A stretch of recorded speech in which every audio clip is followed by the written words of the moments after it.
How is everyone doing today?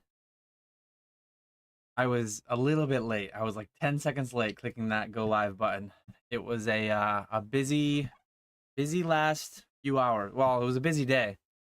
Busy day, busy week. A lot of stuff going on. There's actually been some big updates in the CGC proto hype, as Scott Pratt dubbed it. There's been some big updates in that. We're going to talk about that. That was kind of like that was what hopefully got you in here. Biggest scam in Pokemon history, which, not clickbait. I mean, I think every card, Alpha, Beta, Gamma, Delta, Omega, Delta, Echo, Foxtrot, all those things. I think it totaled up to multiple 8 figures, multiple tens of millions of dollars. So I'm not entirely sure. This stupid light, it dims and then it goes fully bright.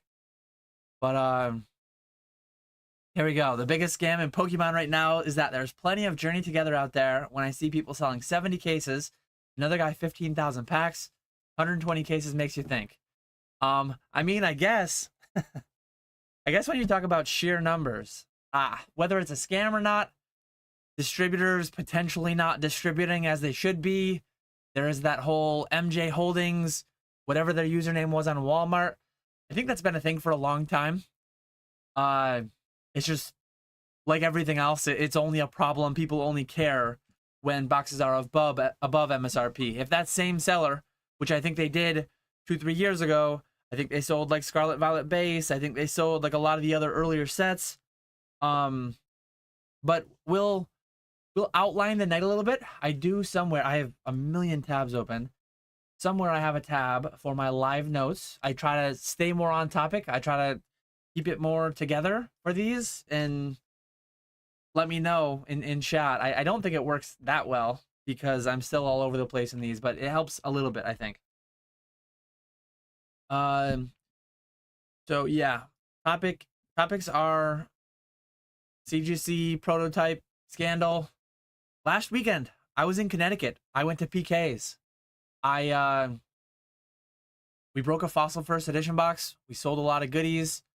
Some big live stream updates as far as GMV, gross market value of our sales, has gone. This coming weekend, actually, the reason I'm live on Tuesday, I can't remember the last time I was live on Tuesday, but the reason I'm live on Tuesday is because I'm not live on Tuesday because my stupid earbud is. I'm live on Tuesday because why? I don't know why my Bluetooth.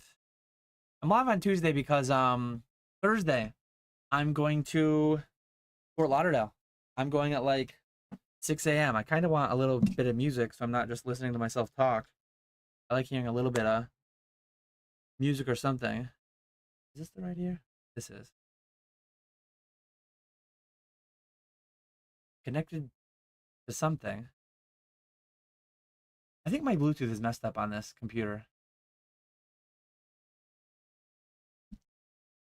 Anyways, I don't know if I'm going to be able to get the music that I want. But, or maybe I can. Maybe I can just play it through my speakers quietly. That's probably not going to work. Anyways, Dan needs a new update because he's glitching. The Metazoo release, it will be included to some extent in the Fort Lauderdale Electricon. I finally booked my room this morning. I found a room about a quarter mile away, which is nice. But yeah, very exciting times, very busy times. Other than that, I guess there's one final thing I want to talk about. I'm gonna have to talk about it at the end.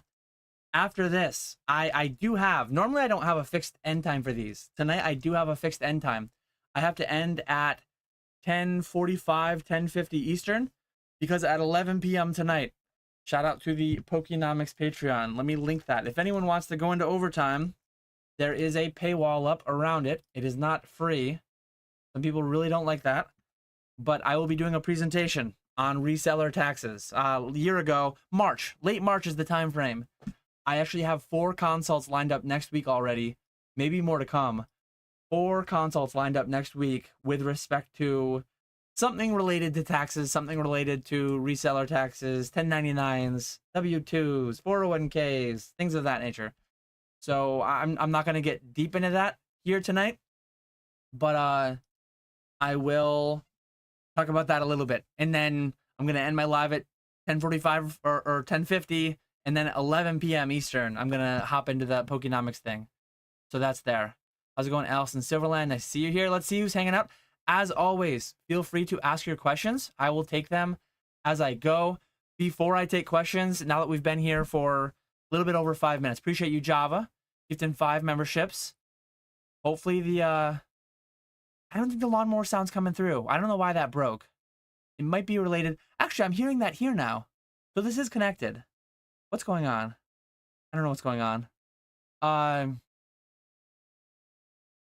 showing like my earbud wasn't connected, but somehow Java got the lawnmower to work. Oh, here we go.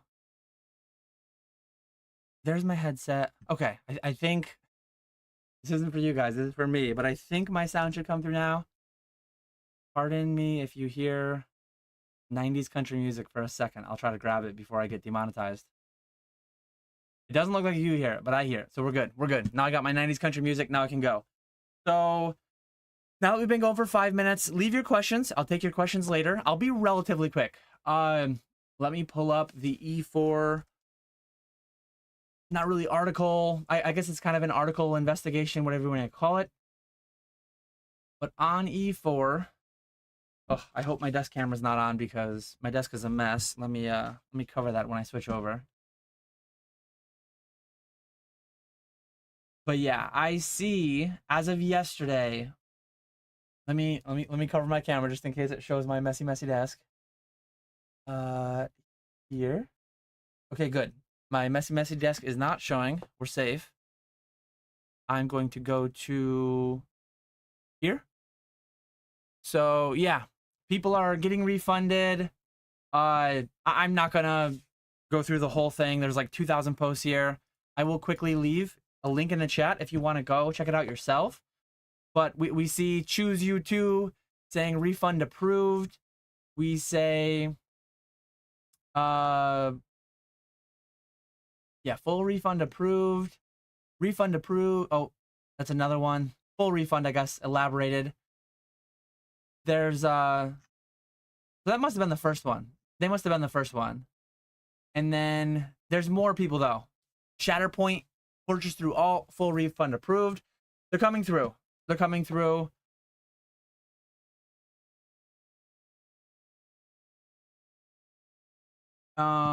Yeah, I'm not gonna go through the whole thing, but basically more of the story. If you are in that E4 thread, which I've been looking at a little bit, if you're on Instagram, if you're in different Discords, I've heard of several people at this point who originally bought them on Heritage, on Golden, on Fanatics, on wherever. I've heard of several people having been refunded. It's the biggest scam of Pokemon history, aside from, as Pokemon Plumber said. Not necessarily a scam, but shady. All the things that are going on with distribution these days.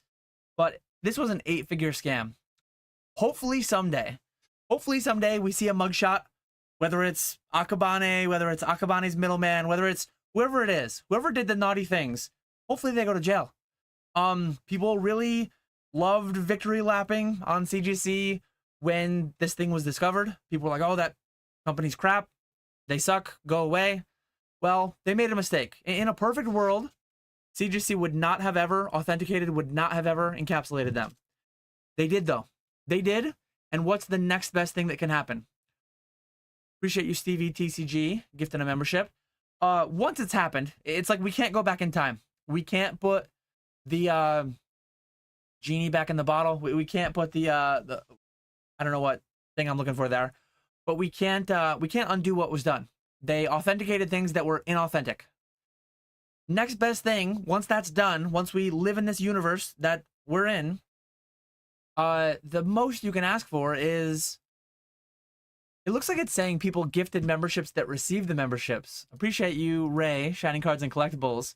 I think it listed everyone who received a membership as having gifted the memberships, but it was actually Ray who did it. So what was the scam? So for the uninitiated, I guess I'll do a very quick recap. So for the uninitiated,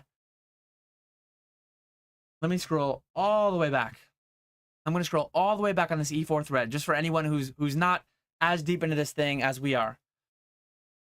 But yeah, so shout out to PFM, Pokemon Flying Master, on the Elite Forum. He found out that these Alpha, Beta, Delta prototype cards authenticated by CGC actually had date codes within them, and the date codes said that they were printed in 2024.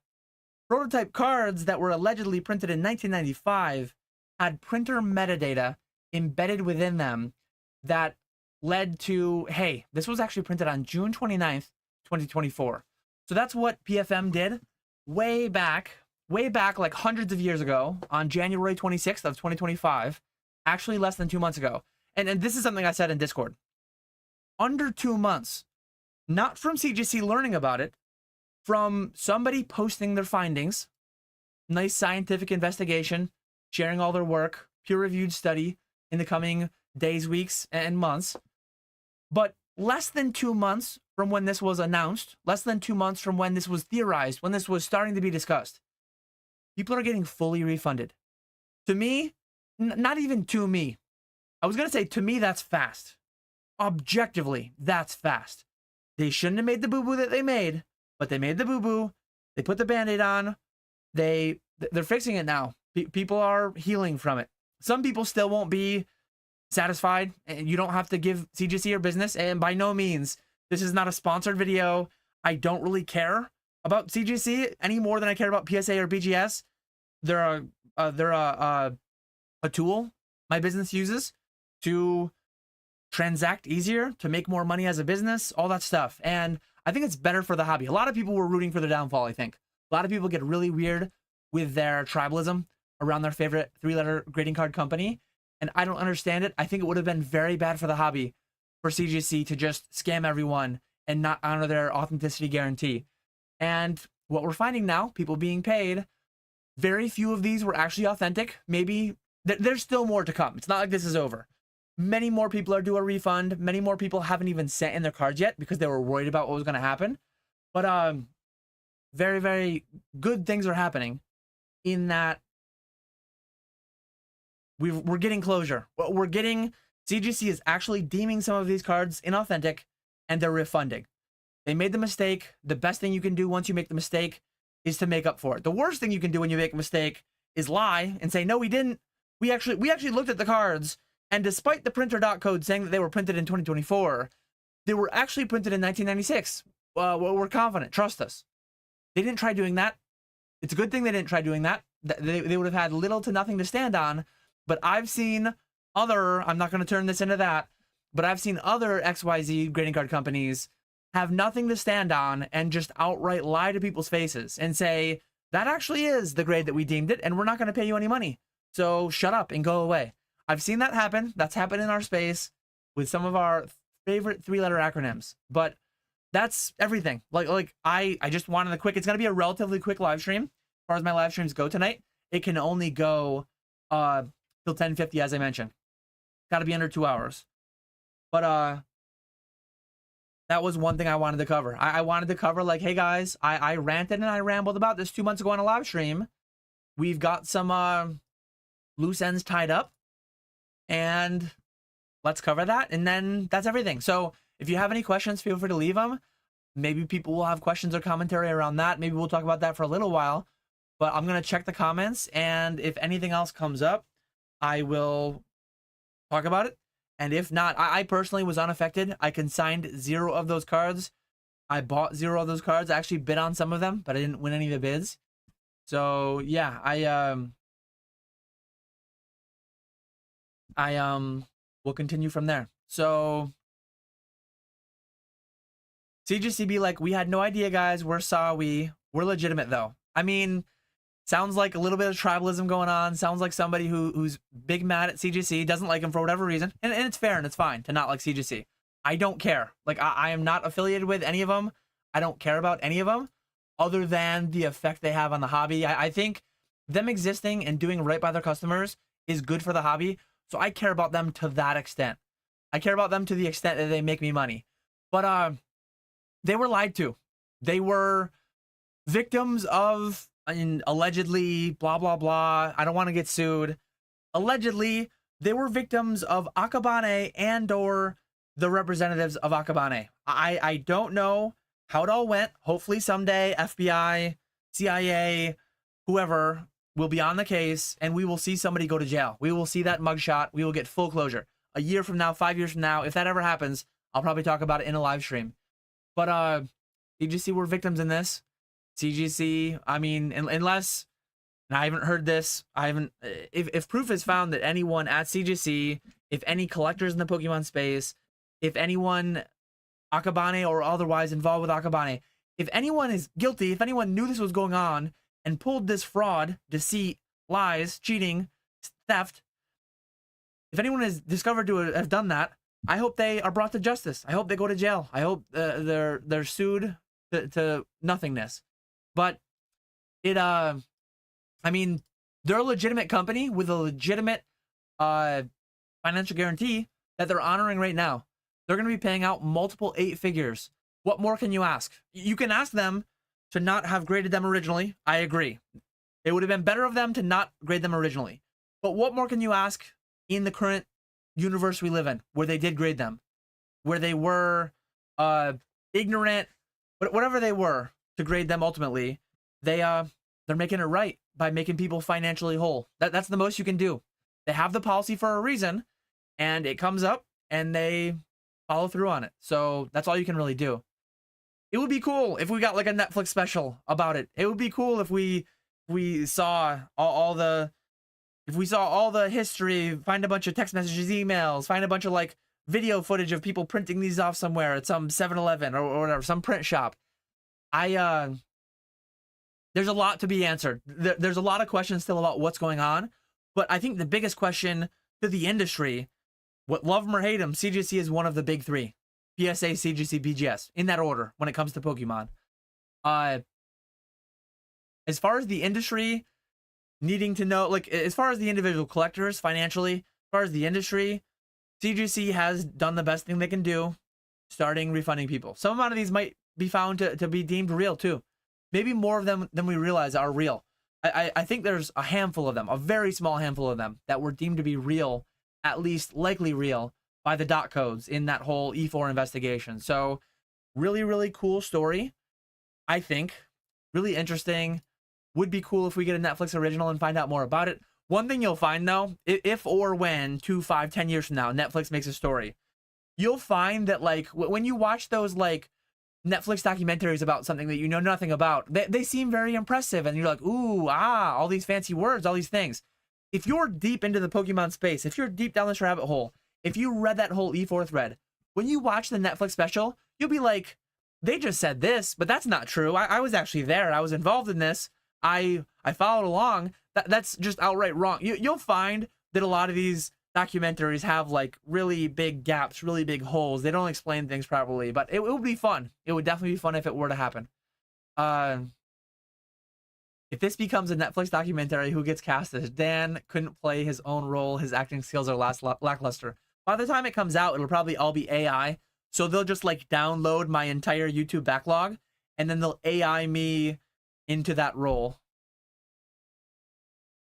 I think Golden, that would be interesting. I think Golden did consign some. I can't remember exactly how many. I'm sure it's all out there. Maybe they pulled the listings. Maybe you can't see the historical listings anymore. But the Golden Touch, that does have a show. Maybe there will be a tie in there. I doubt it. I feel like that would be bad advertising for them. I think a lot of the Heritage, Golden, Fanatics, I think a lot of these companies are very mad at CGC, at anyone involved. I think they're just very unhappy. I don't think they would want what is a big ad for Golden. Hey, look at all these expensive things we sell. Oh, oopsie, we actually sold some fake ones. I don't think they want to shout that from the rooftops, but it'd be interesting. I'm not a lawyer whatsoever. I presume the way that this would be going. So CGC said in some of their direct communication with some of the affected people, they said something about making insurance claims. Presumably what would happen is CGC would claim with their insurance. The insurance and or CGC would pay out. CGC might have a massive deductible to pay. They might have to pay the first X amount of payouts, a la their deductible. And then they'll keep track. They'll keep score. Every dollar that goes out, they'll keep track of. And if 6 months, a year, 5 years from now, if they ultimately find someone guilty, if they take them to the courts, if you can't get blood from a stone, if they have any financial value to them, their estate, whatever, CGC will likely get a judgment against that money and then be able to recoup, or the insurance company down the line. But like a lot of times, say you're in a car accident, somebody else is at fault, your insurance company, depending on how it works, sometimes your insurance company will pay you out up front, and then they'll pursue the other driver's insurance company on the back end. Sometimes that'll just be immediate. Sometimes you have State Farm, they have State Farm. It's the same company paying out the same company anyways, and they still have to like keep that all straightened out for insurance purposes, like whose insurance is going to go up and whose isn't, and blah blah blah. But it'll presumably, again, not a lawyer, presumably CGC and or their insurance company won't just let it go away. Oh, yep, 30 million bucks, 10, 20, 30 million bucks. Here you go. Here's your check. And then be done with it. Presumably they're going to spend some amount of money going deeper, going up the chain, trying to find somebody, hopefully somebody with money. Hopefully there's somebody, hopefully from their perspective, there's someone with money that was complicit in this, and acted criminally and can be held financially liable for all of it. That would be, if there was some evil billionaire behind all this, and then CGC can just sue them and get that money, that would be great. It feels fairly likely that that money is all gone and spent, and again, can't get blood from a stone. But this is all just my theorizing about it.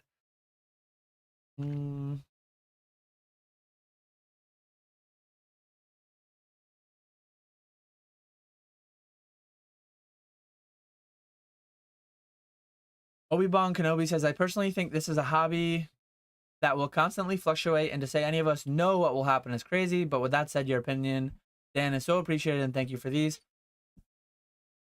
Quick question, how did your fantasy football league team fall apart so quickly? I heard the champion navigated the playoffs with perfection. Yeah, rough fantasy football year, rough March Madness year. I'm giving a lot of money back. You're about PSA authenticating fake Kickstarter Mothman. I've seen a lot of Metazoo fakes go through. Fake samples, I believe, fake Kickstarters. That's, again, I think that's part of why Metazoo is transitioning to being printed in the United States. If you listen closely, which I do listen closely when it comes to the new Metazoo stuff, because I'm excited. Back when Charlie, in November, was on with Nick Strength and Pokemon, he mentioned that Metazoo was pursuing being printed with Millennium Print Group. Millennium Print Group prints Pokemon. Millennium Print Group was bought by Pokemon. If you watch closely, though, in the showcase video that came out a few weeks ago, Charlie actually thanked PBM for being their printing partner. And I think if you go on to GameCubator Labs, I believe they used to show partners. I believe they used to show Millennium Print Group. But as of right now, I think they show MPG. Let me see if they show MPG. Or not MPG. PBM. I think it's PBM Graphics. I don't see it listed anymore, but PBM Graphics, I believe, are the people who print Lorcana and maybe Magic. I can't remember all the games they print. But it's a huge thing for a TCG, I think, at least. Clearly, the people at GQL, the people behind running Metazoo, they see it as a big thing to print in the United States, have control of that supply chain. Because when you print in China, you have things come up, you get fakes that are close enough that PSA allows them through. What's PSA doing with respect to financial guarantee? Theoretically, they should be paying out the full value of those cards. I haven't heard anyone buying one of those and then trying to make a claim with it. But like buying one of those, I never really bought high-end Metazoo graded cards, so I don't think I have any in my collection that were affected. But I'm quite confident I wouldn't have any. But yeah, let me scroll back to the beginning, make sure I didn't miss any questions. Feel free to keep the questions flowing. if I get to a lull spot where I don't have any questions, I have a few other things that I want to talk about tonight. The main one, though, the thumbnail one, we are through. We got Skya, The Mexican Hipster, Cardboard Hustle, Trainer Red. We got Pokey Plumber, Bunny Man. Have I gotten my reprint numbers yet? I don't know which reprint this is with respect to. If you're talking about the reprint of Surging, Twilight, and Paldea Evolved, I got 3 booster boxes of Surging Sparks, 2 booster boxes of Twilight Masquerade, and 1 booster box of Paldea Evolved. I did get them, though. I did get them at normal price. Not normal price is 90 to 96. I think I paid 99. So pretty close to normal price. I heard some people were getting 150 bucks a box, whatever it may be. I actually got mine really close to standard pricing from one distro. Then the other one, I never even got them from. The other one was just like, we don't care about Dan. He doesn't get any. I just looked and they don't have them up as like a weekly limit. It's one of my distributors that always does the weekly limit, low weekly limit at market price, near market price. But I didn't get any from them. I did not expect CGC to refund. That's pretty crazy. I think a lot of people didn't expect them to refund. And hopefully those people at least give them props. All the people that right now would be making videos and making story posts and yada, yada, yada. If CGC were to go bankrupt and not pay anyone back. If CGC were to somehow try to say, oh, guys, trust us, these are actually real, we're not going to pay you out. Or if they said, like, they're fake, we're not going to pay you back, screw you. We actually had super fine print, white text so you couldn't see it against the white background. We actually had fine print that said that this whole thing's fake. We're not actually going to have a financial guarantee. We're just going to pretend like we do. They didn't do any of those things that people would have victory lapped if they did. So the people who, like, shout out to you, D. Sooney, for saying, hey, I didn't expect this. That's surprising to me. That's crazy. That's you admitting, like, hey, I was probably going to give them crap if they didn't do it. I kind of already expected they didn't. So props to them.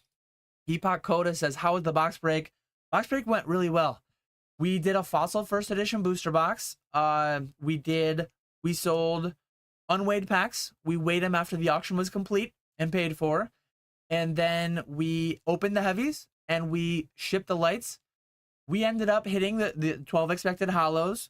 We pulled 2 legendary birds, Articuno and Moltres. We pulled Gengar. We did not pull Dragonite.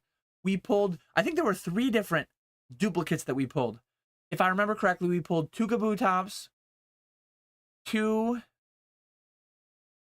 Hitmonlee, 2, who's the last one? I can't remember. But we didn't pull any mucks. Shout out to Grimer. Grimer collects. We didn't pull any mucks. We didn't pull any I feel like there were a couple lowest value ones that we dodged. I don't think we pulled Aerodactyl. We pulled 1 Ditto, I think. We pulled a Haunter. We didn't pull Hypno. Hypno's a pretty low one, I think. We pulled 2 Lapras. Lapras and a PSA 10 is a very big one. I don't think any of the cards we pulled were, unless they get a little bit lucky, which sometimes cards do, they had beautiful, beautiful hollows. The hollows were like as far as a PSA 9 goes, presumably most of the cards I saw would get a PSA 9. The front hollows were pristine, I would say. The front hollows were amazing. The centering was amazing. The back bottom left, they almost all had the same whitening on the back bottom left. And it was more than just a white dot. It was a white, like, it was a little white section. Not going to be a PSA 10 if they see that. Probably a PSA 9, maybe a CGC 9.5, CGC 10, maybe a BGS 9.5. They had what I liked most. Very centered, very clean hollows.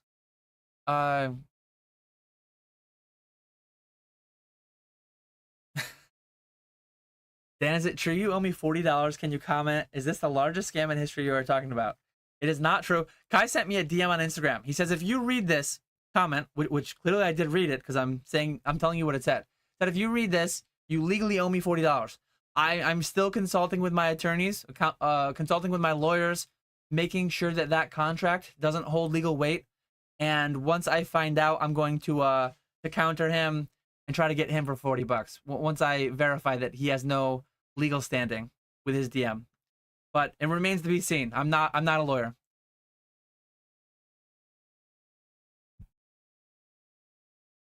I don't know if this is with respect to the whole Patreon thing that I was talking about, but I will be talking taxes later. I will.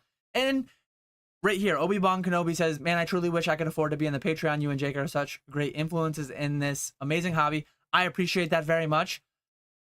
I make not so much Jake anymore. Jake has a great backlog of content if you want to go binge some old content. But I'm here for free right now. I do consults one-on-one. I do $100 an hour. I have multiple consults lined up for next week. Primarily, I expect to be tax conversations. But $100 an hour to get me one-on-one. It is $10 a month to get me and Jake one on several people. One time a week in the office hours in Discord, and then one time a month in a Zoom in a Zoom call. And we post the backlog of those. So no pressure whatsoever to join. But if anyone does want to join, I believe we provide good value. I think I provide infinitely better value here relative to what you're paying for it, because it's zero if I provide any value. That's I guess it's an undefined amount of value, right? One value over zero cost is undefined amount of value on this channel. But on Patreon, it's like, hey, you have to pay for it, so you got to divide by 10.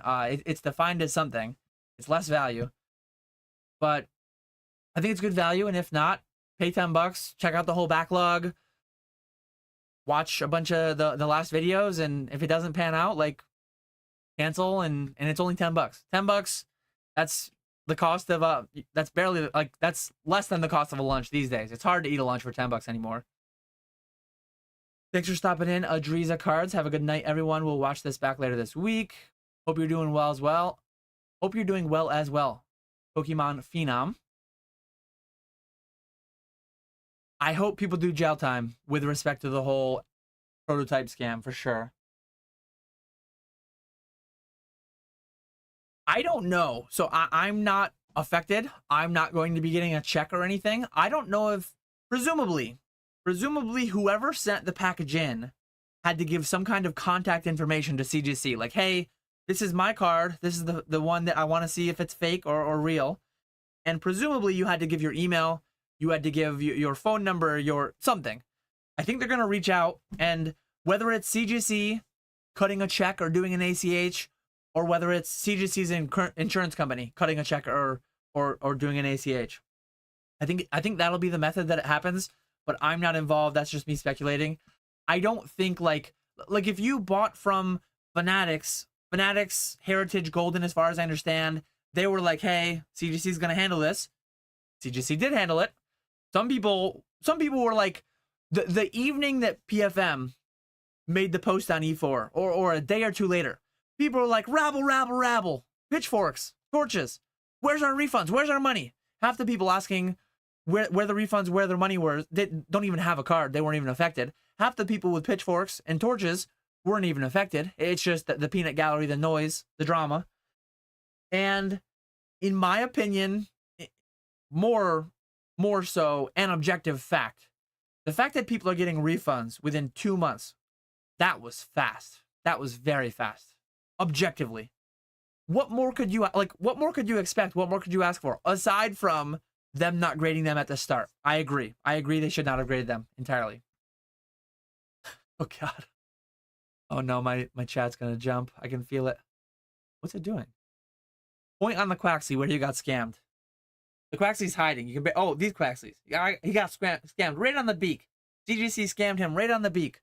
Thankfully, no Quaxley cards were affected. That would have been funny. That would have been funny if they got so bold as to in 1995. Hey guys, we have an Omega prototype card printed by or out of Akabane's collection, and it's a Quaxley card. So 20 years, 25 years before you were graced with his presence, they actually made a prototype Quaxley card. That would have been wild. I think the only cards affected were Kanto, which makes sense. Did you hear about PSA grading fake Kickstarter Mothman? Yes, I've seen, and this came up earlier. I don't know if it's the same person or someone else, but I think it took me a long time to answer the question. in some ways, it might be, as crazy as it sounds, it might be a good thing for the hobby. It might be a good thing for certain people. It's a bad thing almost universally, but trying to find that silver lining. People might be more cautious. People might be more skeptical. People might be more safe when it comes to the next big potential thing. When it's like, hey, trust me, even if it's Akabane himself, even if it's any other co-creator of the Pokemon TCG, anyone, when you're relying so much on one individual person who financially benefits from you accepting their word, it's very dangerous. And if CGC were to go away, I agree here, Allison Silverland, rooting for CGC's downfall, it's like, that's not going to be good for anyone. Even if you are PSA's biggest fanboy or fangirl, it is not good for a monopoly to exist in the space. It is not good for PSA to have no competition, because CGC has gotten PSA to authenticate more errors and recognize more errors and things like that. CGC has definitely pushed, them existing is some downward pressure on pricing. It's some upward pressure on quality and customer service and things like that.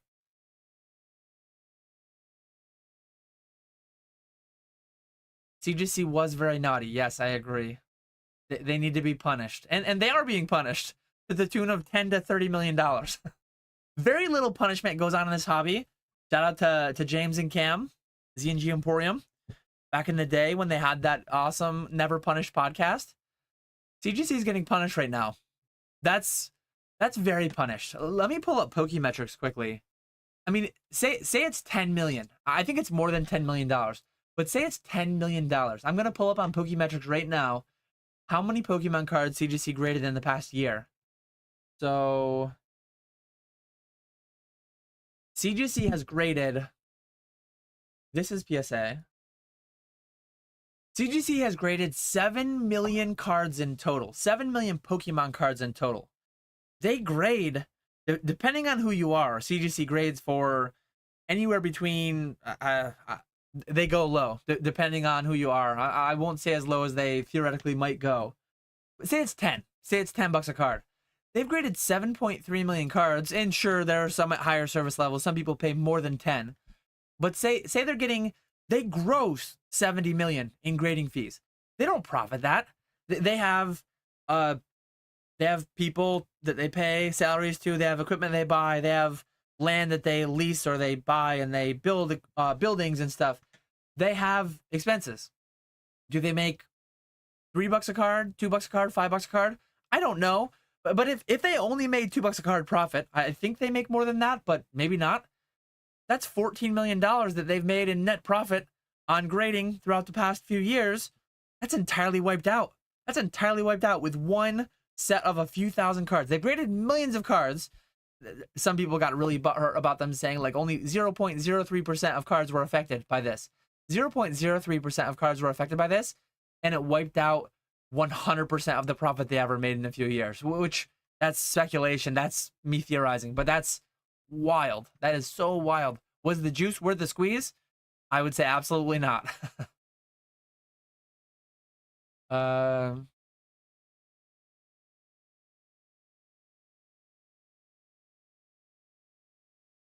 Let me wait, what are we talking about? I don't know at what point this was said, but hopefully you found context for what you were asking.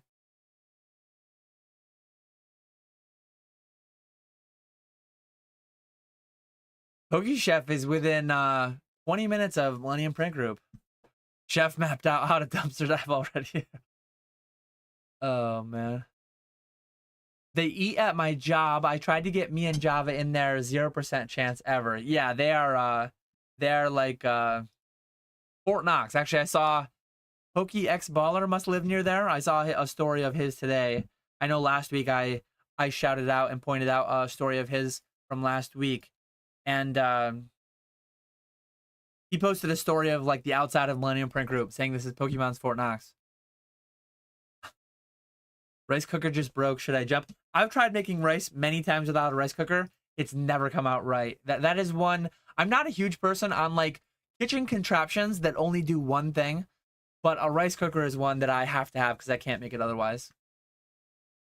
Curious, did you share where you got those old zoo pallets? I think I did. I thought I talked about it on I thought I talked about it on my Metazoo Saturday video, but I'll just show it. I'll show it right now. So I'm going to pull up the seller on eBay. I'm going to go here, and I don't have it shared yet. But this is the eBay seller, and this is the eBay seller. And if you look, they are like a closeout, wholesale, whatever you want to call it. They have 5 UFO booster boxes for 55.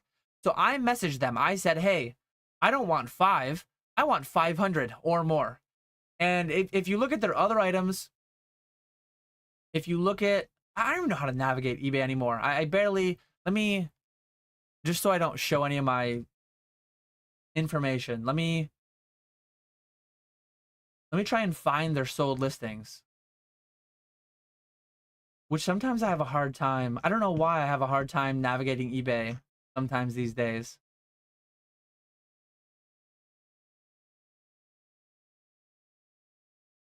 Where do I actually go to sold listing? I'm just going to look up Metazoo UFO. I feel like you can't navigate that from within their page. Sellers all their items. And then it goes here. This is not how I want to see it. This is not doing what it's supposed to be doing. I don't even know how to navigate eBay sold anymore. Let me look up sold here. I'm just going to look up sold, Metazoo UFO booster box, and I'm going to search high to low. So this is a good way to do it. I tried just looking up all their sold listings, and I couldn't figure it out. But Metazoo TCG bulk pallet each, UFO first, Sans first, Cryptid Nation second. I bought these. These two are me. These two, March 6th, March 20th. These are both me. If you want, I don't know how long they'll continue. I don't know how many more they have. I've seen some people in different Discords actually trying to check how many they have left. And that's who I bought them from now. I messaged them and I said, hey, I want to buy a lot of these. I want to buy a lot of every box you have available. And they said, yeah, we'll make a listing for you. A pallet costs this much. And I said, I want one of each, and go ahead. The biggest scam is that you, yes, you haven't hit the like button yet. Appreciate you, Retro, pumping that like button. Invest now. The fossil box, both card quality and hit quality, in my opinion as well, was better. So in Jungle, your big 2 hits are Vaporeon and Snorlax. We got neither. In Fossil, your big 2 hits are Gengar and Dragonite. We got Gengar. So let's see. What do you mean Dodge Muck Rookie is priceless?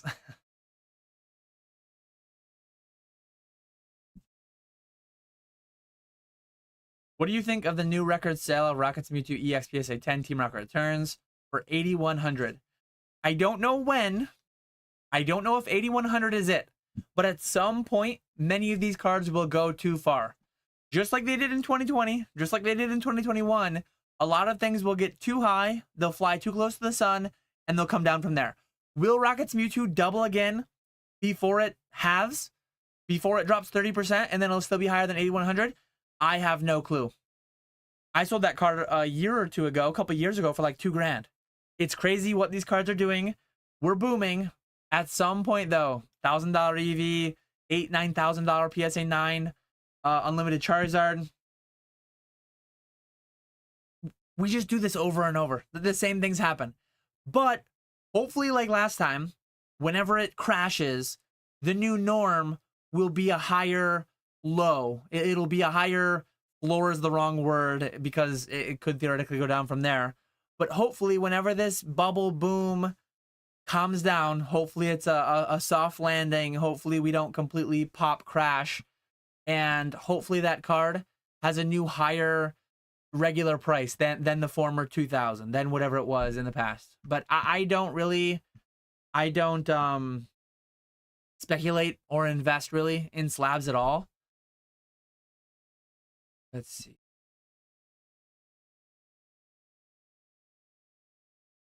The Rocket return price makes sense to me.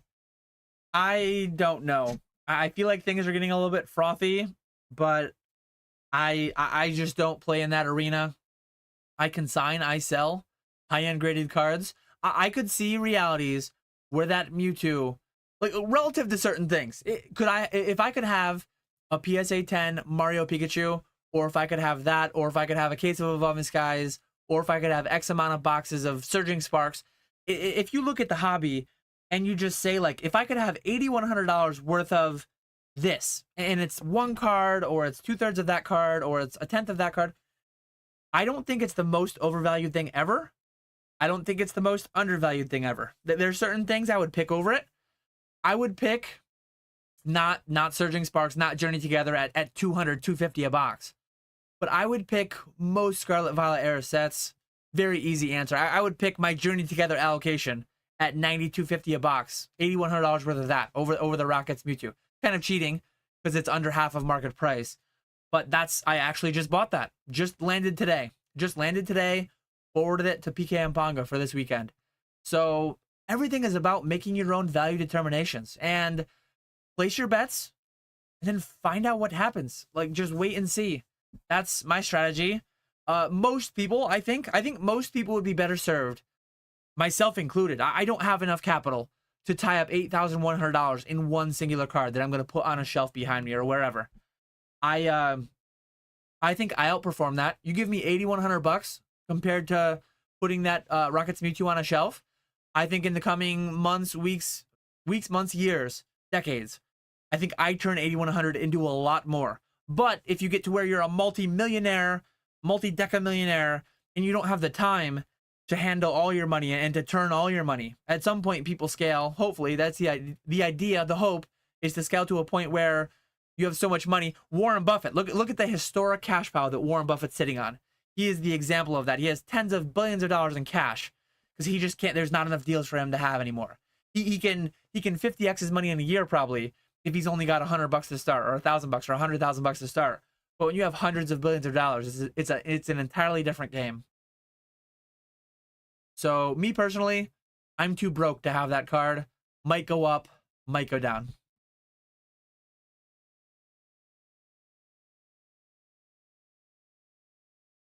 That's one thing about Patreon is that it's always better value the longer you wait, right? Because we started it back in 2021, I think. I think I've been doing Patreon for 4 years now with Jake. He started it several months before I did.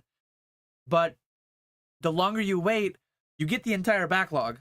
So not all of it's entirely relevant. Some of it's aged out of relevance. Some of it doesn't make sense anymore. Multiple times in my presentation. I think this is the first time I'm presenting on taxes. Multiple times my presentation was on the PSA backlog of 2020, 2021. That's not that relevant to today. But I did a presentation on the historical price of booster boxes. Every box, every price I could find from 1999 to 2024 at the time, I put into a presentation. And that's still relevant. I haven't updated it for this year yet.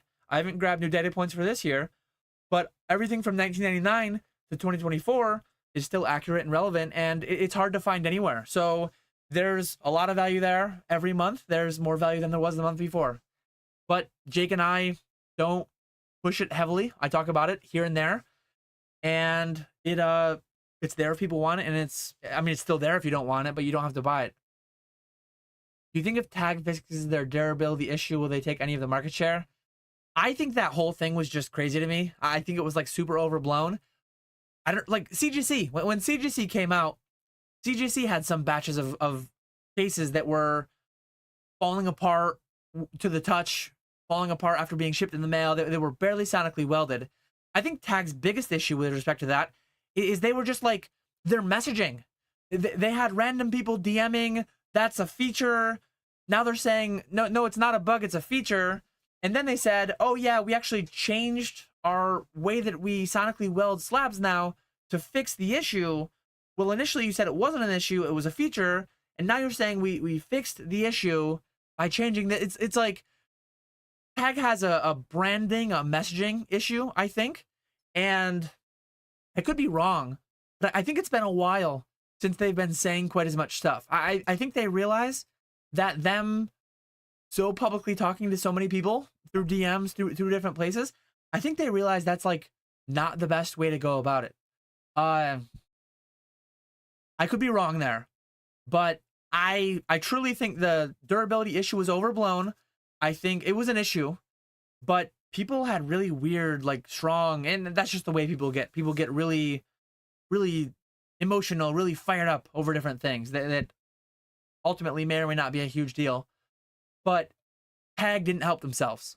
They made the mistake, and then they made further mistakes. They had the shovel in their hand, and they just kept digging. I don't even know where it all landed, but I don't know. I like the idea of what Tag is trying to do. I just don't know that they're actually doing it. I would love to see the data. They make big, bold claims that aren't backed up by data. It feels like it would be easy to share. When you are the AI company, show us the 10 scans of the same card over and over and over. That's easy to do. PSA has never shared internal data about, hey, we graded this one card 50 times with 50 different graders, and here's our repeatability, reproducibility. PSA, CGC, BGS, they will never share that. I am as confident as I can be. They will never share that. So if Tag were to come out here and say, hey guys, we got this Ampharos, we cracked it out of a PSA 10 slab, and we graded it 50 times, and this is what we got all 50 times. And I heard claims. I heard claims from, I think from somebody that was involved in it. I heard claims made that like, hey, and I've seen on Instagram too, sometimes they crack out a card and then grade it with Tag. I don't know. The whole thing's just kind of weird to me. I like the idea if it could be real. I think they should have more data that they should just share if they want to be taken more seriously. But clearly, they're doing well. They can't keep up with their demand. They had to raise prices, so they're clearly scaling quicker than they thought they would because they're having a hard time dealing with it. Prototype Quaxley, ain't that just a Psyduck? I sometimes tell my 7-year-old son that I don't need commentary from the peanut gallery. I don't have a 7-year-old yet, but I have a 4 and a 6-year-old. They definitely give a lot of unsolicited commentary. How's it going, Hoot Hoot? Nice to see you. Hope all is well with the store. PK Magic Shop still believes in Metazoo. Quaxley equals Psyduck plus Ducklet.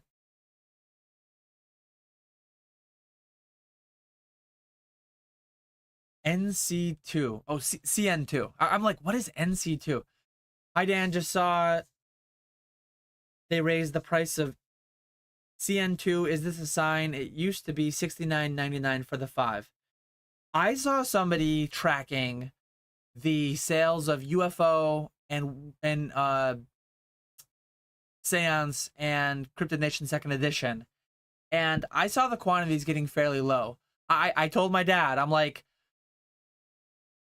we should reach out to them sometime soon. My dad was contemplating, like, should we get 2 pallets of each, 3 pallets of each again? I'm like, let's go for 1 pallet of each. Space is potentially going to become an issue, especially if we'd gotten 3 pallets of each for an additional 9 more pallets.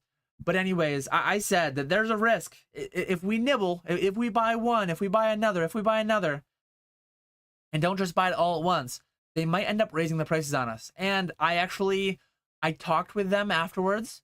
I talked with them a little bit, and they're like, hey, we heard you might want another one. I think someone in Discord, because I was posting in the official Metazoo Discord, somebody tagged me like, hey, Dan, we saw another one of these sold. They actually tagged me. They tagged me over this. They're like, hey, Dan, we saw this sell, and you said it was you, because I'm gonna disclose everything. I'm transparent, Dan. They said, hey, we saw it again. Was it you again? And I said, stay tuned for my video tomorrow. And then in the video the next day, I claimed it. I said it was me. So yeah, I expect at some point when they start running low on these things, they'll probably sell them a little bit slower. They'll probably refuse to do the deals quite as good as they were.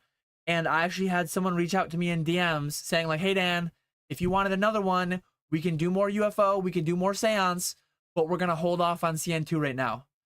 So by no means am I trying to like incite anything in anyone. Highly risky, very illiquid relative to what it was a few years ago when it was $100 a box. But I just, on this channel, I tell you what I'm buying and why. I thought when I bought one pallet each of UFO Seance and Crypto Nation Second Edition for $12,096, I thought for me, relative to my opportunity cost, relative to my everything, all my situations, all my cash flow, liquidity, all that stuff, I thought it was going to be a good ROI. I thought it was going to be a good thing to supplement my live streams that I plan to do next month of Metazoo, if that takes off, if that works. And I think it's good for me. Does that mean it's good inherently to everyone? No. Case by case, everyone's different. Same arena, different rules, blah, blah, blah. The same things I always say apply. So there's rarely anything that's just universally good or bad. It depends. It always depends.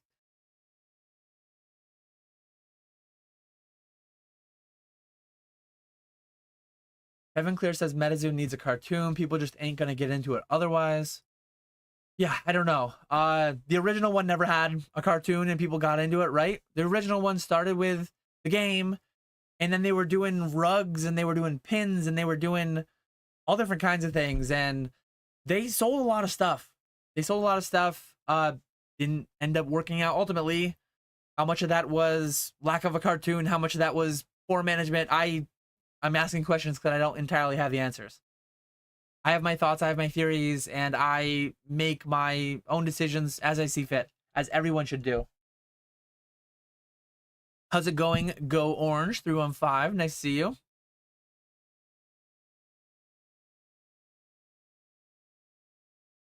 Jonathan Perry says, join late. Are you still going to do a tax video on the channel or just the Patreon? I don't mind subbing to that. Just wondering.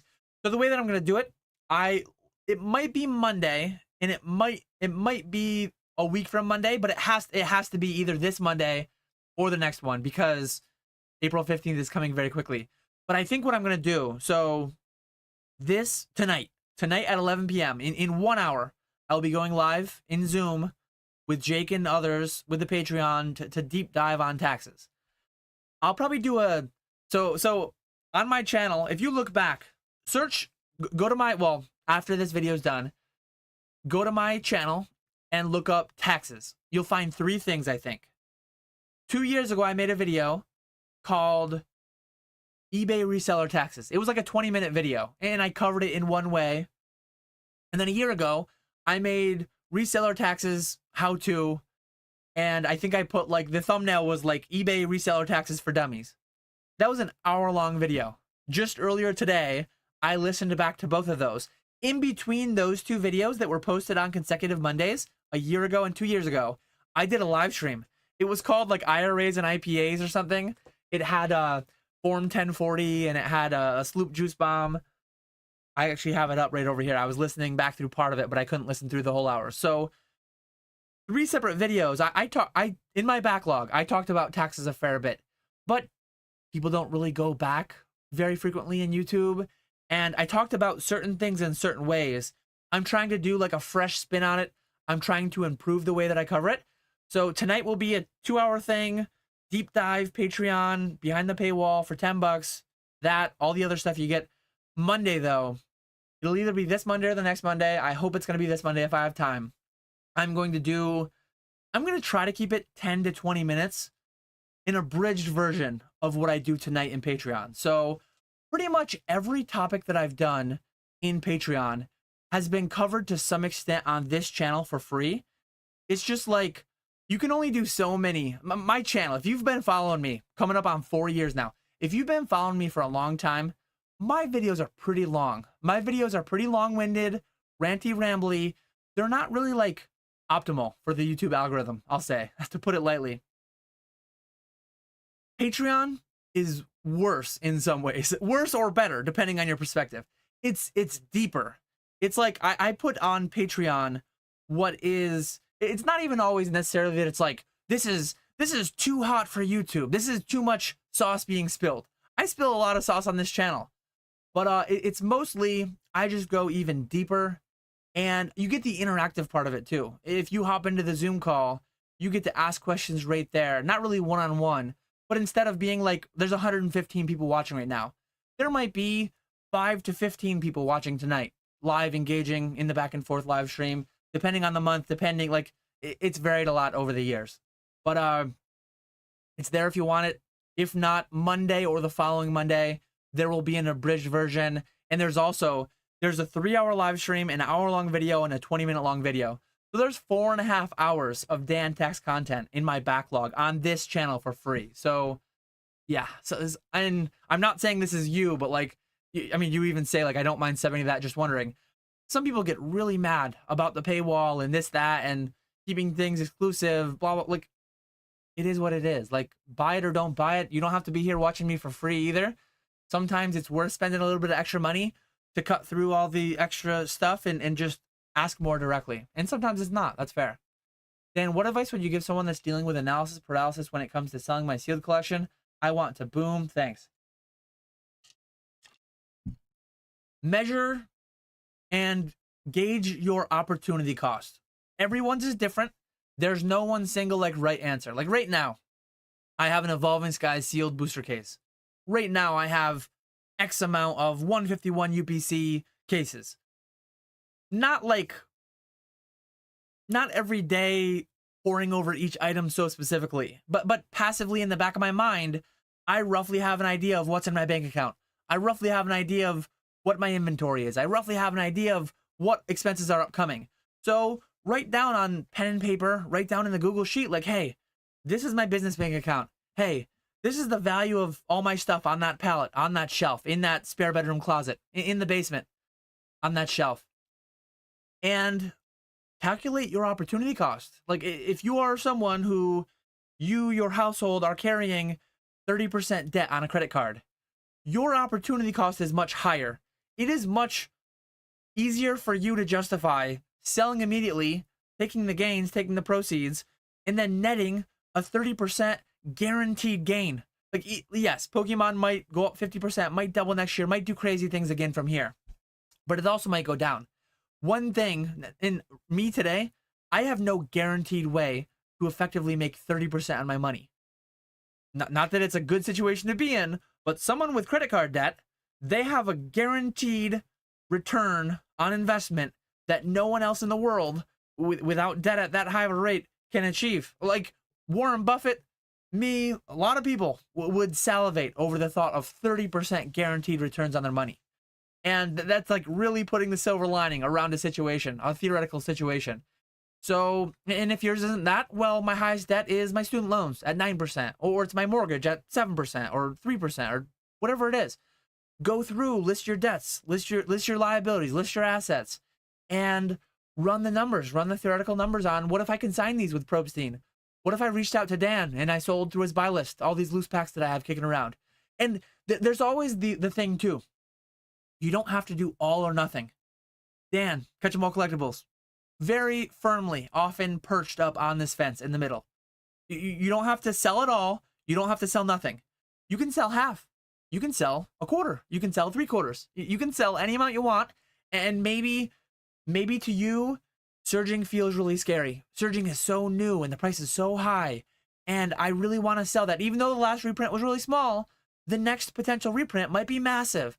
So top down, it's like if I looked at my portfolio, if I looked at my pallets, if I looked at my inventory allocation, I like some things better than others.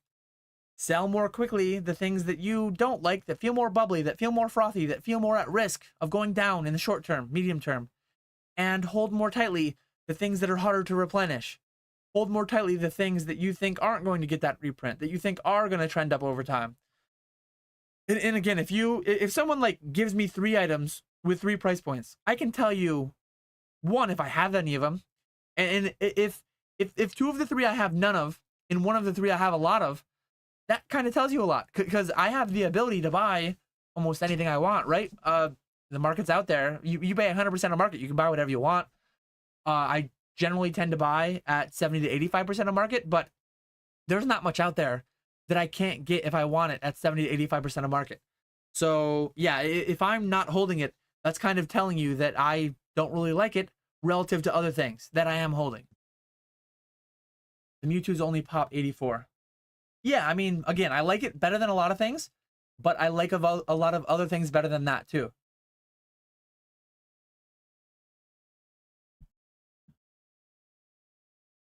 Mike got 2 copies of the Rockets Mewtwo, both 1,800 each, 2023. Yeah, if I got them, one, I was selling them, not buying them when they were. Well, I sold one at like 2,000, I think. If I had one today, I would sell it. I would probably sell one on Fanatics. If I had 2 today, what would you? So Dan, talk versus walk. What would you do? Not only would I not buy one for 8,800, if I was in your shoes, this is not me telling you what to do. If I had 2 that I bought for 1,800 each in 2023, I likely would have already sold them for less money than they went for recently. But if I just found them in a drawer, oh crap, I forgot I had those cards. You wouldn't forget those cards. Those are nice, amazing cards. Love that card. I would sell them both this week. I would send one to Fanatics, and it would be up in the first block available. And I would send one to ZNG Emporium, and it would be up in the first block available. That's what I would do with them. They could go up. I think it's more likely that they go down from here, or at some point. Maybe the play is to wait one more month. Maybe if you get really risky with it, try to really pump that Destined Rivals, get the Team Rocket Japanese release. Try to time it perfectly. Try to get that top thing. I'm not smart enough. I guess I'm not greedy enough to try for that either. I would just be selling both. I would sell both immediately. I would take the money and I would do big things with it. I just don't like holding slabs, generally speaking. The 3,200 says, you got any Metazoo native put up? I do not have any Metazoo native put up. I actually asked Event if they had any. They had some amount of loose packs. They had no spell books. They had no booster boxes. No nothing, I don't think. I have, I think I have 4 cases. So I was a Metazoo partner with the original old zoo, and I bought 500 boxes of native. Native is very hard to find right now. Let me see what the low list price is on eBay for Metazoo native booster box. But in the short to medium term, I'm just planning on sitting on what I have right now. I see 3 Metazoo just sold for 380. 1 individually sold for 130. Let's see what low list is. Native is a lot scarcer than most of the other ones. I see people who have them listed. Wow, they're listed high. Let's see what the low list is. Low list is 225 on eBay. I don't know what they are on TCG Player. But I have 48 of them. I am not having a massive interest in just fire selling them right now. But at some point, I might trickle some out. I might trickle some down. There's 2 on TCG Player at 125 a piece. The next lowest listing is 280 on TCG Player. But only 13 have sold in 3 months on TCG Player. So it's a high price, but it's a low liquidity item. Very speculative. Be careful. Like I have some that I'm not falling over myself to sell, but also I'm not trying to incite anything. I'm just giving you the full disclosure that I always do. I'm not buying anymore. So I'm not selling the ones I have, but I'm also not buying anymore. If someone reached out to me with like 4 cases of them and they offered me, I would want to pay like 60% of recent sold. If they were Pokemon, I'd probably be 70 to 85%. Metazoo, I'd want to be 60% of recent sold probably. And it would all depend on the quantity too. If they had 1,000 of them, I would be more scared than if they had only had 10 of them or something. Was I stupid? I paid 2 times price of PSA 10 for a CGC Pristine Modern. It all depends on context. It all depends on, like, did you have that money? Did you put it on a credit card? Do you value the card that much? Like, it's fine. It's fine. Am I stupid? I've went to a bar before and paid $8 for the same beer that I have at home for $1.50 a can. Am I stupid? No, I'm just making a decision like, hey, I want to be out. I want to watch the game with my buddies that I only see a couple times a year. I am just going to pay more money for the same thing. And it's like the PSA 10, CGC 10. Who cares? It's like if you value it that much, but if you bought it because you think it's a good investment, it's going to 1,000 times your money in the next 5 years, it all depends on your intent. It all depends on your expectations. But if you're just consuming, maybe there's a better price out there. Maybe I like CGC though. I don't personally value slabs that much. So I'm not really a slab buyer. I sell slabs. But to say people are stupid, it all depends on context. If people right now, PK should be live on Fanatics. It's Tuesday. So if people go in there and they buy 36 Evolving Skies packs, if they buy 36 Evolving Skies packs because they have the money and they want to have a good time and they want to chase Moonbreon and they know the odds are low that they'll actually get it, it's not a stupid buy. Maybe there's a streamer selling it for a little bit cheaper. Maybe they could buy loose packs and open it themselves for a little bit cheaper. But if they know what they're getting into and they buy it, it's like, it's not stupid if they know what's up.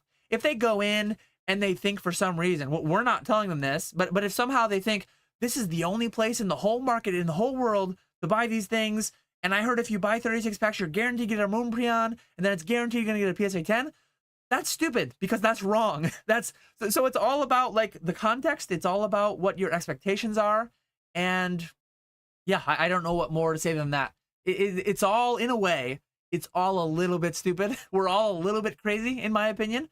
But it's fun. It's fun too, right? It's fun.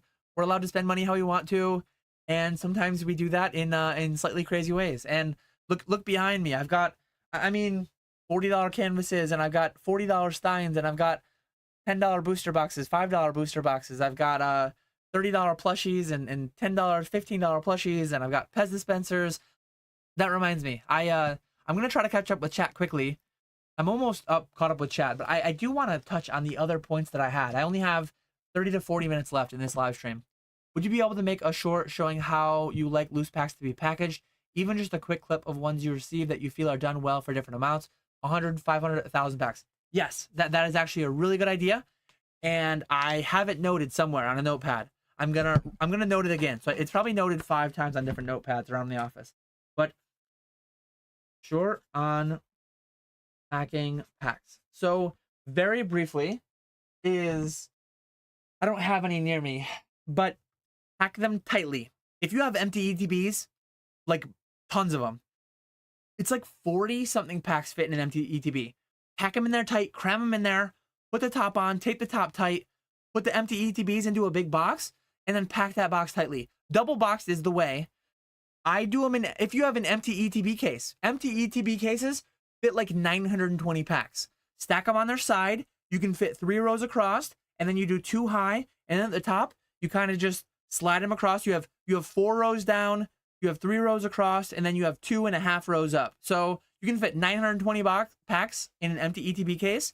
You put that empty ETB case in a 20 by 16 by 8 box, and now you're double boxed. Boom, you ship it and it's done. And it's like 42 pounds or something. 920 packs is kind of like a sweet spot. Another box that I have, I bought 2 boxes, 16 by 14 by 10. I bought them from 2 different manufacturers. One of them is a little bit bigger, one's a little bit smaller. I put a 16 by 14 by 10 in a 16 by 14 by 10, and then I do like, I think it's 3 rows, 3 high, and then a little bit more. I do like 5 or 6 packs at the top, and that's like 1,080 packs. I think it's like 53 pounds though. It's a little bit over 50 pounds, which kind of sucks. But pack them very tightly inside of 2 boxes. If you need to add void fill, here's some void fill. This is like tissue paper, but add it packed tightly. Space is bad. Any space where things can shift and move is bad. Dan, how do I reach out to you about the consultation? Sorry if you mentioned it already. I'm like 20 minutes behind. DM, email, DM can be on Instagram, Discord. Do the contact form on my website, and anywhere. I usually do consults on phone call or Discord call, sometimes Zoom. But yeah, feel free to reach out. Selling to streamers, selling to people like me, or selling through Probstein. I sell some amount, obviously, through Fanatics Live. I sell some amount through Probstein myself. The Green Shiz, sealed Shiz collectibles. There's multiple different consignment houses that do sealed, and then there are also streamers. There's you got Nostalgianomics frequently buying, but we more value loose packs. We don't really do your oddball PC ETBs, things like that. Probstein, sealed Shiz collectibles. Do auction houses automatically generate a 1099 if you sell over 5K? Everyone has a different policy, but many auction houses, I'll say some auction houses don't do 1099s at all. Some do them way below 5K. It's case by case. Me personally, so I've asked my accountant, and I know I'm doing it above board. I'm doing it the proper way. But if you consign with me, where's my consignment fees? Oh, here we are. So if you want to consign with me, I don't generate a 1099. You're actually, if you consign with me, you're actually paying me to sell your card. So if anything, you would have to 1099 me, but you don't have to 1099 corporations. I'm getting 1099 by Fanatics. I'm getting 1099 by eBay, by TCG Player. I'm getting 1099 by everywhere. But if you want to sell through me, I pay out up to 95% of the total sales price. That's hammer price plus buyer's premium. 95% on items over 2,400, and all the fees there. I don't 1099. That said, as I'll say tonight in Zoom, as I'll say Monday in my video, you are legally required to report all your income. If there's no 1099, they have no way of seeing it unless they audit, unless they look at your bank records and this and that. But that's not done unless they audit, generally speaking. So again, not advocating for anything. Please pay your taxes. It's the patriotic thing to do. But let's see. Retro says Metazoo about to go crazy. Not financial advice. Destined pre-orders just went live in Australia on EB Games. Sold out in less than 2 minutes on their pre-sale for booster box. And ETB as usual, the website just can't handle traffic, so only botters get it. It's crazy how all the anti-bot measures only slow down humans and not bots. It's frustrating. Did you count on enhanced boosters hitting 300 plus on TCG Player towards your prediction? No, I did not expect that. Dan, rate my packaging. Most people package perfectly fine. Most people package perfectly fine. The worst packaging that I see is over packaging. Like, there's been times that people bought a Home Depot moving box and they've thrown 500 packs in, and there's this much void space at the top, and the packs are just like floating around, moving around. Packs are pretty rugged. Packs are pretty tough. They're not going to get damaged. I've seen a couple packs get kind of stuck somewhere, a little bit bent. If I'm buying 500 packs from you, I'd rather have one pack get slightly bent. I'll just open it and cost it whatever. It's no big deal. I've had people take Ziploc bags. I've had people take saran wrap. I've had people take the little padded envelope things. I've had people individually wrap like 9 packs a piece in these. They've folded them up, 9 packs, tape around it, and they've done that for like a 900 pack order. It's miserable. I do not like that at all. I would rather you take a Home Depot box with tons of void space at the top and just chuck them in there, because if it takes me an hour to open 900 packs, in an hour might be pushing it. Maybe it took me 20 minutes, but whatever it is, we're going to break 250,000 packs on Fanatics this year. I can't be spending that long verifying the packs that come into me. Please, please, please, 2 boxes and stuff. Whether you have newspaper, whether you have tissue paper, whether you have bubble wrap, I keep a bunch beside me here that I reuse. Whatever you have, stuff it in, make sure the top's closed tight, packing tape it all up, include your contact, include your payout method inside, and just ship it. Packs are very durable, very easy to ship. Don't overthink it. From a distributor, they take a 20 by 12 by 12. They put 4 booster cases in there. It's packed fairly tight. They throw a little bit of bubbles, or they throw a little bit of packing paper. I don't buy bubbles myself. I just reuse the ones that I get. I use packing paper for all my packaging. They throw a little bit of packing paper on the side, a little bit of packing paper on the other side, a little bit of packing paper on top. It's a tight fit. 49 pounds, 20 by 12 by 12. And they ship 4 booster cases with it's minimal padding. They don't need padding. They're pretty rugged. Occasionally you get somebody you sell a case to, oh, the tape is ugly. Oh, the corner's dinged. It's like, that's why I don't do business to consumer anymore. That is why everything I do is business to business now, because I just can't handle those things. This stuff is mass produced. It's the packaging of the packaging, and people get all crazy over it. So I just don't deal with it. But let me cover my last few bullet points. So CGC payouts are incoming. That happened. That's happening as we speak. Some people haven't heard back yet. I pinged Z&G Emporium. I pinged James earlier in Discord, in the paywall Discord, and he said he hasn't heard back yet. I think he sent his fairly early, but he has so many of them. His might come in waves. They might say, hey, these 20 are fake. Here's your money. These 20 are fake. Here's your money. I forget how many he had.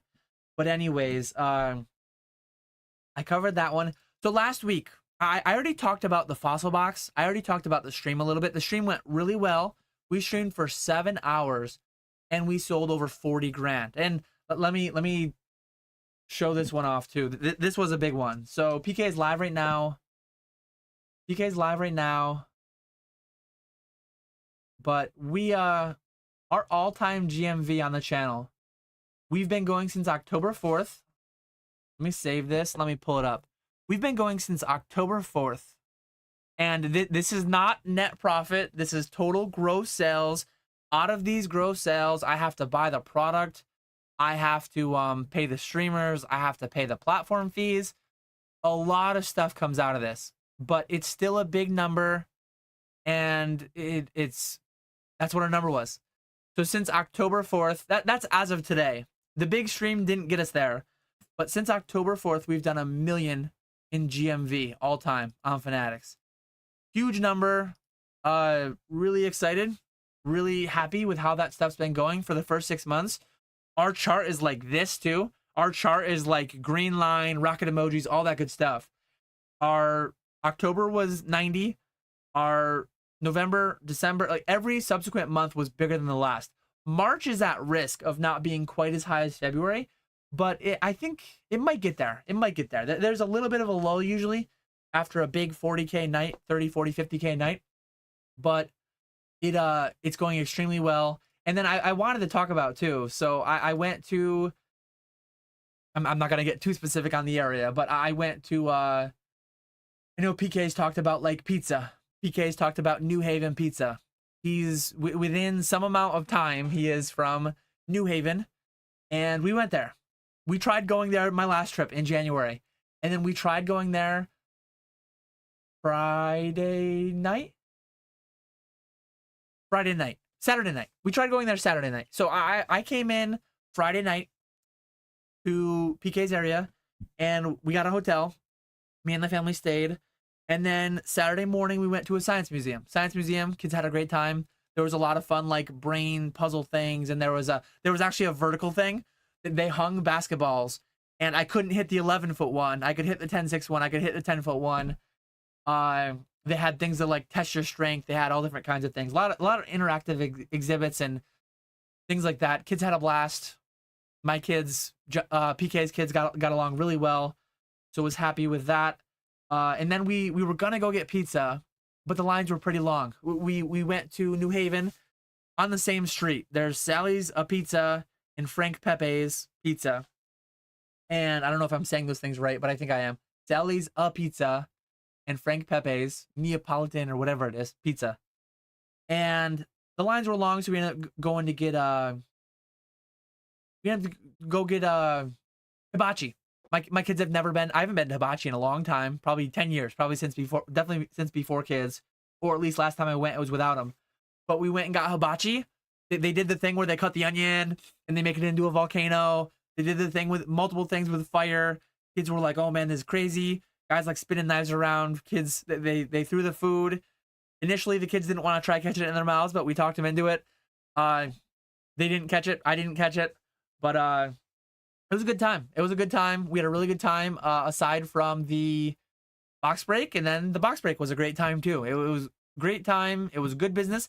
The way the box break went, and the way a lot of the big WotC box breaks went, base set aside. Base set, very high net profit on the box itself.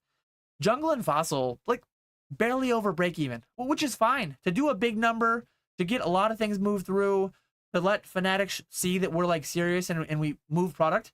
I didn't make a whole lot of money on net throughout that night, but it was still a lot of fun. It moved a lot of product. It got big numbers. Hopefully helps me in talking with them, negotiating with them potentially for deals and stuff. So it was an awesome weekend. And then Sunday, because it didn't work out in January, because it didn't work out on Saturday night, I'm like, hey, I'm going to call ahead. Instead of waiting in the long lines, I called ahead of pizza for 1:30 to Frank Pepe's. I called ahead of pizza for 1:30 to Sally's. And there's a park in the middle. I'm like, PK, our kids will just run around. I'll go pick up this one. You go pick up that one. We'll meet in the middle. And I'll say,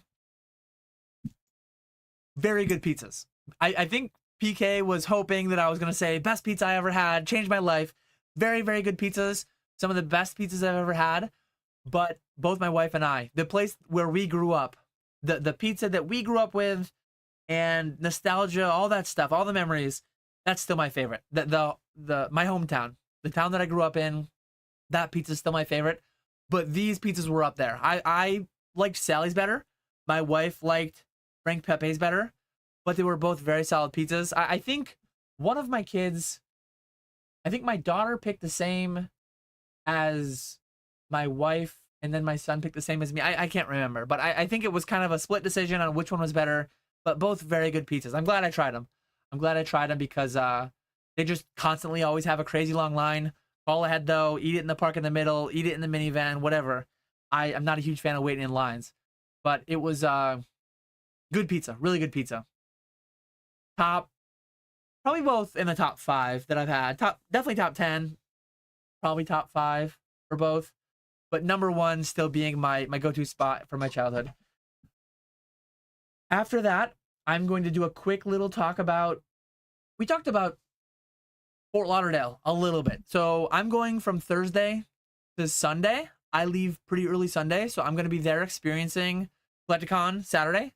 Not as a vendor, not as a content creator or anything, just as Dan, consumer Dan. I might bring a couple goodies to consign to throw on someone's case. I don't know though. I don't have a whole lot right now on hand, but I booked my room today. I booked my flights a few days ago. I'm going early Thursday till early Sunday. I'm really looking forward to it. I'm looking forward to engaging to some extent with Metazoo. Maybe I'll be buying people's packs off.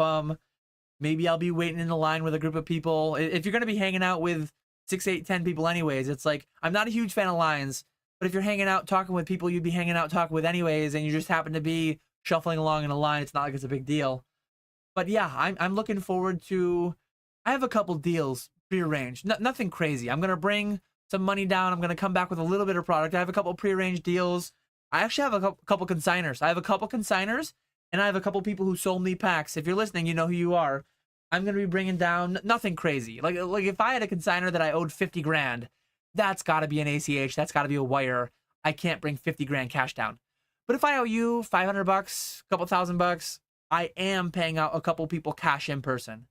And I'll do that. I'll do that from time to time if people want that. And sometimes I pick up consignments. I'm fully insured.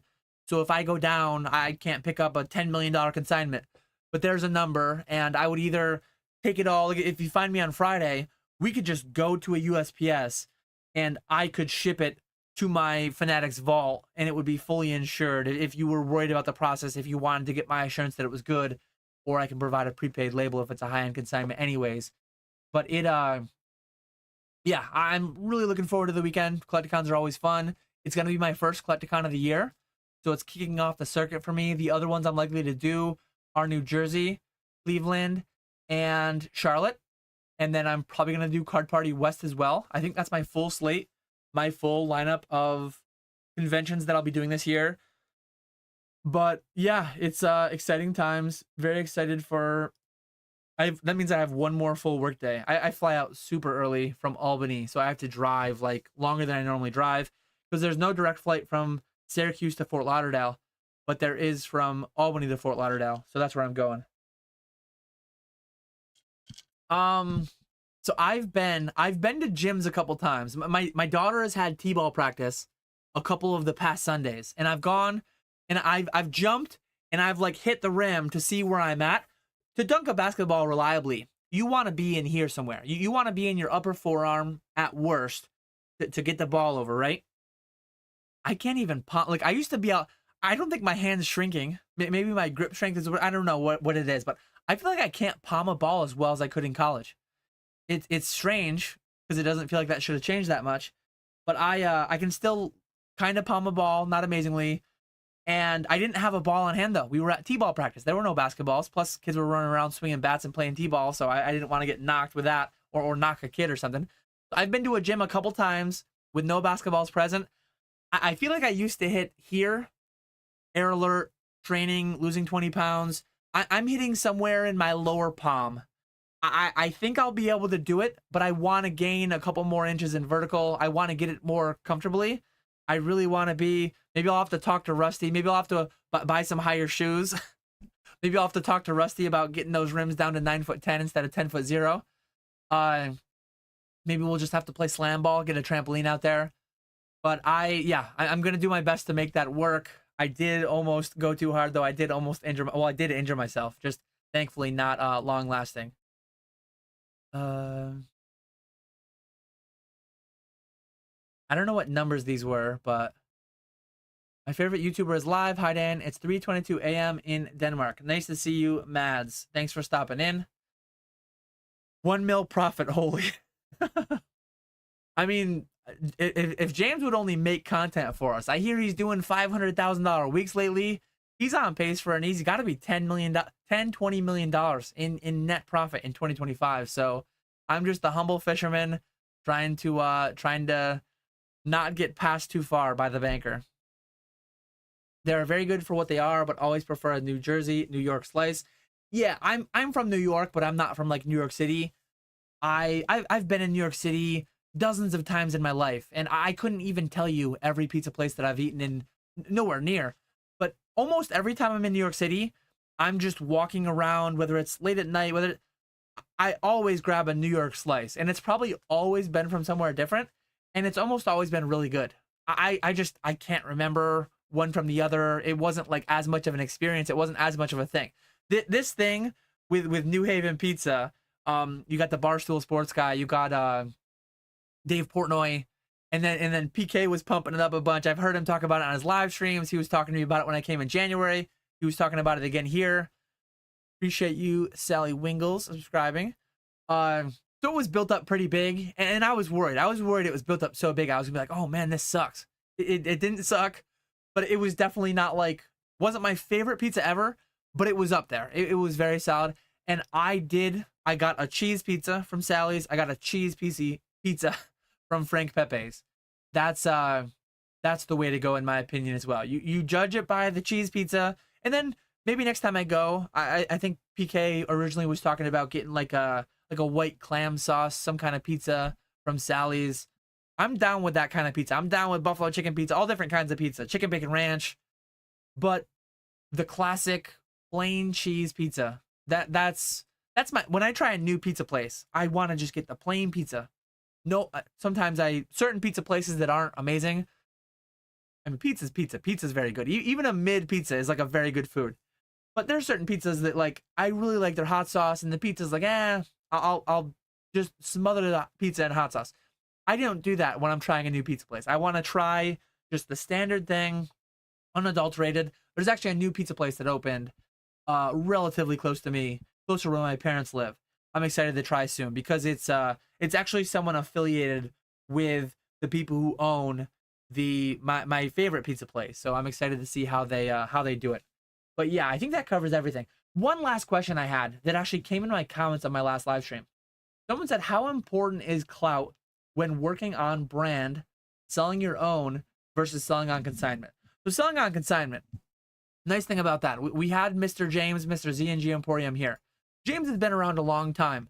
Z&G Emporium is a relatively known name in the hobby. It's not PokeRev known. It's not Real Breaking Nate. It's not Super Duper Danny. It's not like known by a lot of the normal consumers in the space. But higher end people, like not higher end slab buyers, sellers, more likely to know James. Same goes for me. I've been around a long time. Catch 'em All Collectibles is not a household name. It's not known by a ton of people in the space. But if you talk with people who buy and sell, are in this deep, doing this full time, they have a higher likelihood of knowing me. Some amount of clout, some amount of those things going on, brand recognition. And when you sell through someone like me or James, you don't need your own. You get that high feedback account. You get that trust. You get all that stuff without doing the work, right? And done correctly, like James above $1,000, he pays 93% just to pump my tires a little bit. With James, you got to go above 1,000. With me, you've only got to go above 480, and you're getting 93.33%. So I'm getting you that extra 1/3% at quite a bit lower sale price. And James does 3,000 above. He does 95% above 3,000. I'm doing above 2,400. So I'm doing a little bit lower, to be fair. But if your things are best for Fanatics, feel free to reach out, consign with me. If your items are best for eBay, feel free to reach out to James, consign with him. I consign with James too. I sell a lot of my own stuff through Fanatics. I sell more of my own stuff through Fanatics, and I sell some amount of my stuff though through James though, through eBay. But if you are a zero feedback seller, if you have an eBay account that you've had for a month, you just started one, and you have no sales, and you want to go and sell, if you want to go and sell a $10,000 card, it's like, that guy has zero feedback. I don't know if I can trust him. What if he just scams me? Whereas if someone sees a $10,000 card on my Fanatics, if someone sees a $10,000 card on James's eBay, it's going to blend in. It's going to fit right in. I sold a PSA 10, and this was on my eBay, not on my Fanatics, but I sold a PSA 10 base set first edition Charizard for 217 grand. I've sold many cards above 10. I think I've only sold one card above 100 through consignment, on consignment, and it was way above 100. And I've sold dozens of cards above 10 grand, 10 to 100 grand. So you kind of shortcut a lot of that. And done correctly, as I was starting to say, selling through me, you net more above 120 than you do selling on Fanatics yourself. So above 120, you net more selling through me on consignment, getting my name, getting my branding, getting my filter, getting my Instagram posts, getting my YouTube to talk about it some, than if you sell it your own on your own Fanatics. And same thing for James. If you're selling on eBay anyways, if it's sub 100, there's a $5 fee. You can get more money selling it yourself. But if it's above 100, especially if it's way above 100, if it's above 1,000, you're selling for cheaper than you could sell on your own eBay. Now, if you're selling something super high end, if you're selling something for like $100,000, technically James's fee is 5%. And same thing with Fanatics. I think if you sell something on Fanatics above $1 million, I think you actually net out more than 95%. But that's very exceptional. Reach out to me. I could probably price match. I could probably pay you 96% to match what Fanatics would pay you. But same thing goes for James. I'm like uber high end, and maybe the same thing applies.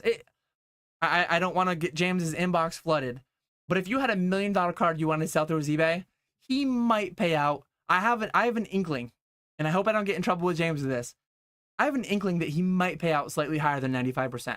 Because if you sold $1 million card on your own eBay, a lot of people don't know this, but eBay final value fees, if you have a store, the 12% caps at $2,500. So you pay $300 on the first $2,500. I believe.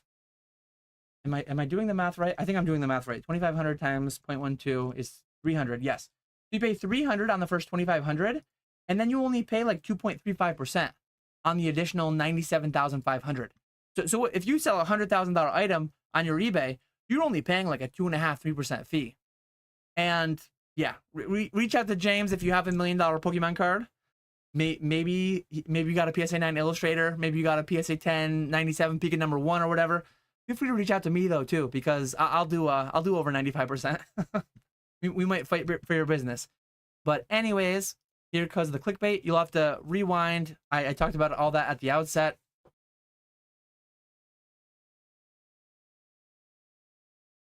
Let's see. Will we get a Lego set or Lego promos on the TCG side with the Lego Cloud next year? I would be surprised. Maybe not right off the rip, but if in the next 5 years, I think we will have 2.5-inch by 3.5-inch cardboard rectangles of Lego promotional cards. I could be wrong, but I believe I feel fairly confident that we'll get that eventually. The white clam pie is fire. I believe that's the one PK was talking about. Dan, I'm gonna take you out when you arrive in Fort Lauderdale. I hope that means take me out. I hope that means in a good way, right? Take me out for a beer, take me out to dinner. That could be read in another way, right? Chef is coming too. I do. I can sign for people worldwide. I know James posted something about this too. Be careful. Be careful with import duties. So tariffs, all that conversation going on. I am not fully up to speed on what everything is affected with tariffs. If a 25% tariff gets charged on what you send to me, that's going to have to be passed along, right? It's declarations, things could potentially be done. DM me, reach out. Europe, I think we don't have anything with right now. I actually am sourcing a lot of my packs for live streams from Europe right now, and those aren't getting hit currently. So feel free to reach out. I have consigners on nearly every continent. I think. I don't think I've hit an Antarctican. Is that how you would say it? I don't think I've had an Antarctican consigner yet, but I think I've had consigners from most every continent, many countries, dozens of countries paying out in dozens of different currencies, cryptocurrencies. So yeah, feel free to reach out if you're interested in consigning. How's it going, Gem Mint? Nice to see you. Do cheaper cards still sell on Fanatics? I never used Fanatics before. Yes, they actually have a service with you send raw cards to them, CGC grades them, and then they sell on Fanatics. And I'm kind of doing like a closed beta for that right now. If anyone is grading at a high volume, CGC raw cards graded through CGC, sold on Fanatics, at least 50 cards a week, ideally set in 100 cards at a time. If anyone's doing that at scale or wants to do that at scale, feel free to DM me. It's something that I kind of piloted recently. It's in the pretty early stages, but I might open that up more. I don't know if I'll ever go fully to the public where I get a thing that I promote like this on Instagram and stuff, but I'll talk about it here and there on YouTube, and I'll see if I get any new consigners through there. I ordered 600 ETB Team Rocket and only got assigned 80. You're already getting allocations for Team Rocket? I don't think I've gotten anything yet. Oh, you're in Latin America. I have supplier access here in Latin America, and supply is very short. Yeah, that's not... I mean, it's pretty short here in the US as well. I actually just fully caught up on chat, and it's a great time for me to fully catch up on chat because I have to go into the paywall. I have to go into the Pokenomics Patreon in 17 minutes. So I'm going to get a new beverage. I drank a Coca-Cola because it's going to be kind of a late night. My next one's probably going to be a watered down lemon juice, or maybe an Arnold Palmer. We'll see. But I appreciate everyone hanging out as always. If you are going to Fort Lauderdale, if you want to do some business, if you want to consign some cards, feel free to reach out. I'll probably post something on Instagram tomorrow to that effect. I will have my Zion case with me. Maybe I'll load that bad boy up with a bunch of slabs to take home. Maybe I'll ship stuff home, or you can always, like, fully insured, you can always just ship to me too. I know some people are really risk averse. Some people really don't like the idea of shipping high-end slabs, but I promise you, all day, every day, there's tons of value being shipped all across the world, and it goes pretty well.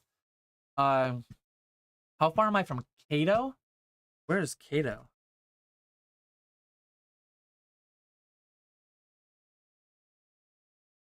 I have no idea where that is. Is that in New York? I see a few different things coming up, like stores. But anyways, I'm going to wrap up there.